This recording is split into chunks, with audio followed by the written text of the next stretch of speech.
The White Lie. Chapter 1. How to Change History. By Walter Rea. With the turn of a century to the 1800s, the world had a lot of patching up to do.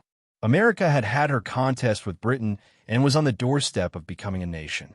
The European continent was staggering to its feet after another bruising and exhausting fight with itself, not unlike what had been going on for centuries. The nations of the East, Russia being the large symbol, were still causing concern to the West, as had been so since the territories of Russian religions had fought the Battle of Tours in 732, and the Mongolian hordes had come down from the north to try to take the Holy Land from the Christians. Though the years from 1800 to 1900 would be a time of stabilization, they would also be years of change and uncertainty, a dichotomy that is not unusual in history. Political, religious, and social values would all be re-examined and on many levels discarded. In American politics, the two-party system would emerge, and the territories that were to become states would begin to copy some form of nationalism. Personalities would leave their mark on national and local law and political framework. The Civil War would weaken and yet unite a nation. The European nations would continue their struggle for identity and power. The expansion of the American West brought great change in values. Land and individualism became important considerations in the lives of people. Property was available to many for the first time. Things became desirable, many things. Life and progress that for many, for almost a millennium, had hardly seemed desirable, and for most elsewhere in the world, hardly obtainable, now lay on the golden shores of the new land, and seemed within reach of those who would work and strive to obtain. Opportunity, a word scarcely recognized in most of the world, seemed at hand. In religion, the early part of the century, from the 1820s to the 1850s, was to see one of the last gasps of the old-time drama of fear and hellfire in the name of God and heaven. That theme, which had been played out on the stages of Europe by both Catholics and Protestants, leaped the seas and became an exclusive American phenomenon in the Millwright movement. New in only some of its details, it replayed for the fearful and the guilt-ridden the old-time religious song that every body wants to go to heaven, but nobody wants to die. But die you must, said William Miller and his followers, and they even set the time for the event. After a lot of trouble with the heavenly calculators, they set the date of October 22nd, 1844 for the event, barring any serious complications, of course.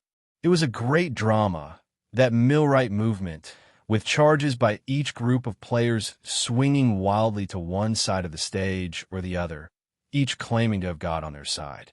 One would have had to pay good money to see such a show anywhere else at any other time.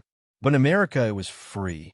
It featured personalities, persons, occupations, sermons, diatribes, invectives, recriminations, attacks, and counterattacks, indeed, a real holy war, all in the name of God.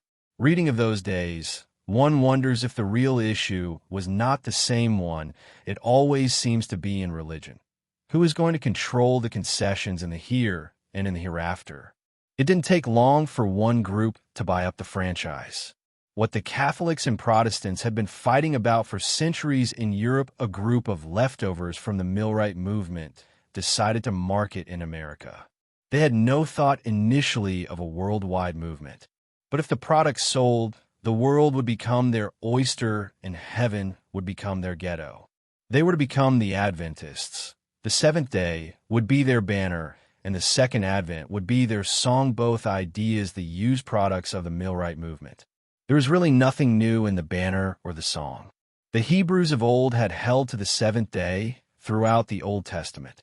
New Testament Christians had given some attention and lip service to the second coming since the days of Christ. But the names and dates and places would be changed to protect the guilty. In the minds of Ellen G. White, the Advent movement psychic leader, and her supporters, there emerged the practice of interpreting the scriptures, past, present, and future, in terms of Adventist concepts and beliefs, not a new idea, but one that would fit the times of the 19th century. The ancient Hebrews had promoted the idea that they were the keepers of the oracles of God. and there are those who still believe they are. The Catholics in the New Testament times and after worked to perfect that Jewish idea to make Catholicism the custodian of all truth, even if they had to chain part of it to the wall. Now, in the middle of the 19th century, it was the Adventists' turn. In order for any group or organization to pull off the idea that they have been given the concessions to the hereafter, that they are indeed the ones God has chosen to sell the indulgences for this life and the utopia to come, they must always tackle the job of rearranging or reassigning the facts of history and rewriting the canon, the Bible of the true believer, so that both will be in harmony with their preconceived ideas, misconceptions, and prejudices at the same time, claiming that the Holy Book is the final word of authority. Quite a task for anyone in any age. No wonder the idea has never really caught on in the religious world for too long a time, although those who have tried deserve a for effort. With no thought of failure, the Adventists assigned this awesome task to the person they like to call the weakest of the weak, Ellen Gould Harmon. Ellen was born a twin at Gorham, Maine, November 26, 1827, to Robert and Eunice Harmon, practicing members of the Methodist Episcopal Church, and she would marry James White on August 30th, 1846, 3 months short of her 19th birthday. There were no advanced signs that she was to become the hometown girl who made good.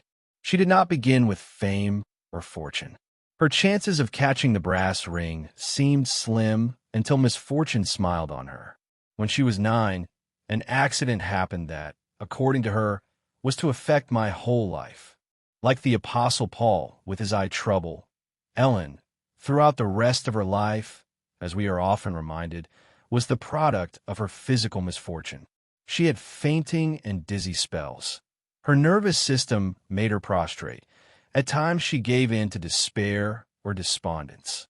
After a blow to the head from a stone thrown by a schoolmate, she gave up her schooling and, as Adventists enjoy telling it, never gained an education beyond the 3rd grade. Point 2. What should be noted is that she did not gain a formal education beyond that grade. All of us learn or are educated as long as we wish to be and are aware, and there is little proof that Ellen was not aware. Here was a ready-made opportunity. Religious history gives ample evidence that the true believer is much more likely to accept the dictums of the simple-minded if these dictums can somehow be given a heavenly setting. Especially in Western Christianity, religious belief generally centers on a few main themes. All men are created, not necessarily equal, a rather new political idea. All men are sinners, and women too, another rather new political idea, whatever that may mean. Depending on the system's definition of sin, life is a boat trip through a sea mined with explosives called temptation, usually defined as women, or men, as the case may be, wine, and song. And as the curtain falls, man has to die. Well, that's it. Except the excitement and action come when different ones, be they groups or individuals, organizations, or roving bands, start drawing up the game plan and fretting about the details. For example, who did the creating, how much time did it take, who was there making notes, and how truthful is the record of the event? Who tagged all of us with sin? Was it God, or that snake in the grass that came in when Adam was down on the South 40? Or do we get it from our ancestors of past eons? Or is the devil, like Santa Claus, our dad? The matter of sin has always fascinated theologians and non-theologians alike. For this reading, theologians are those who practice defining or playing God. Naturally, the one who makes up the list for others has a jump on the game. Throughout history, most mystics, divines, or theologians have had a crack at making up the list of sins. One of the safest ways to do this is to leave off the list the things you personally enjoy. This has been done by most all who make up lists. And last, the group or organization must tackle that final question. At death, where do we go in, when, before, during, or after? No one yet has come up with a satisfying answer to this one, since it's much harder to get back here once you leave than to get here in the first place. Not too many have come back to give an annual report of the other side. This fact alone gives large latitude to one of fertile mind, imagination, and ability to describe the horror or the glory of the hereafter for a price. It is safe to say that the fear of the trip we have not yet taken is a powerful weapon in the hands of those who, by some means, have made the trip and come back to sell us the way. Ellen was to be equal to the task. She was eventually to leave for the believer through the Adventist concepts, information, instruction, admonition, and counsel on all the foregoing matters. From a shaky start with amalgamation of man and beast in one of her early books. 3. She straightened things out later with her reading of Paradise Lost. 4. Her extra-canonical visions of the dialogue, battle, and ouster of Satan and his angels gave vividness and form to John Milton's great poem that even the Bible writers lacked. Some of her early friends noticed the similarity and brought it to her attention, but she dismissed the question with the same ease as she did most criticism. Her grandson, who was to inherit the duties of the keeper of the keys, gave much the same explanation over a period of 40 years, with one interesting deviation in his 1945 supplement to Volume 4 of her book The Spirit of Prophecy. Mrs. White ever sought to avoid being influenced by others. Shortly after the great controversy vision of March 14, 1858, at meetings in Battle Creek held over a weekend, she told the high points of what had been shown her in that vision. Elder T.N. Andrews, who at the time was in Battle Creek, was much interested. After one of the meetings, he told her some of the things she had said were much like a book he had read. Then he asked if she had read Paradise Lost. She replied in the negative. He told her that he thought she would be interested in reading it. Ellen White forgot about the conversation, but a few days later Elder Andrews came to the home with a copy of Paradise Lost and offered it to her. She was busily engaged in writing the great controversy vision as it had been shown her. She took the book, hardly knowing just what to do with it. She did not open it, but took it to the kitchen and out it up on a high shelf, determined that if there was anything in that book like what God had shown her in vision, she would not read it until after she had written out what the Lord had revealed to her. It is apparent that she did later read at least portions of Paradise Lost, for there is one phrase quoted in education. The deviation referred to is the last sentence in the quotation from her grandson's admission that she had indeed read John Milton's work. The question that seems to remain is whether she read it before or after her vision of the same controversy. Why she put the book up on a high shelf has remained puzzling to many. Perhaps the higher the better because of temptation. Who knows? One writer who has studied the problem of Mrs. White and Milton's Paradise Lost may give some answers. Of unusual significance is the correlation found in a number of instances where both authors depict with some detail an experience which is not found in the Bible. Among such events are the following. The scene in heaven before and during the rebellion with the loyal angels trying to win the disaffected ones back to allegiance to God. The warnings issued to Eve to stay by her husband's side, her subsequent straying, the elaborate setting for the actual temptation with Satan's arguments analyzed point by point, the detailed picture of the immediate results of sin on Adam and Eve and on the animal and vegetable world about them, the explanation of the basic reason for Adam's fall, uxoriousness, the angels chronicling of future events to Adam, the feelings of both Adam and Eve as they left the garden. These likenesses in the narrative on points where the scriptures are silent intensify the question, why are these two authors, living 200 years apart, so much in agreement on major facts? Other studies in the same area have asked, and failed to answer, the question of why both authors, some 200 years apart, came up with these same non-biblical accounts, although the later writer claims she knew nothing of the work of the former. One by one, Ellen White began to accentuate in her writings, which she claimed came from visions, each and every point of Protestant and Catholic theological controversy, starting with the beginning of all beginnings and proceeding through to the end of all ends. She gave a new and often startlingly inaccurate picture of the great controversy as it is portrayed in the Bible. Although believers of all faiths have been somewhat hazy about the great controversy, she gave it with such assurance that some bought her version of it. Her pictures of events, her eyesaws, were to be so indelibly imprinted on the minds of a few that the future pattern of Adventism was set for generations. At the same time, her account also closed the door that had been opened for Adventism to make a markedly different contribution to the world concept of religion. And the door remains closed to this day, because the Church of the Advent cannot get past the interpretations of the canon according to Sister Ellen. No pattern of thought, no emergence of value, no interpretation of Scripture is allowed officially in Adventism until, or unless it has first been examined, tested and tried, and then dyed in the cloth of Ellen White.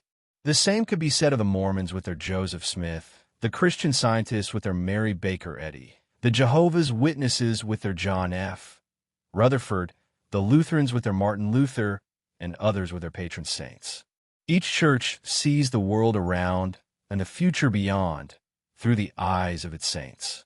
If there's a world around them to live in or one to shun, it must conform to the way it is experienced by their saint. If there is a heaven to win or a hell to shun, its definition and direction and even its occupants must be determined by the saint of the system and by that saint's interpretation of the canon as demonstrated in that saint's writings, which in turn are kept up to date by reinterpretation by later saints of the same or similar stripe or system.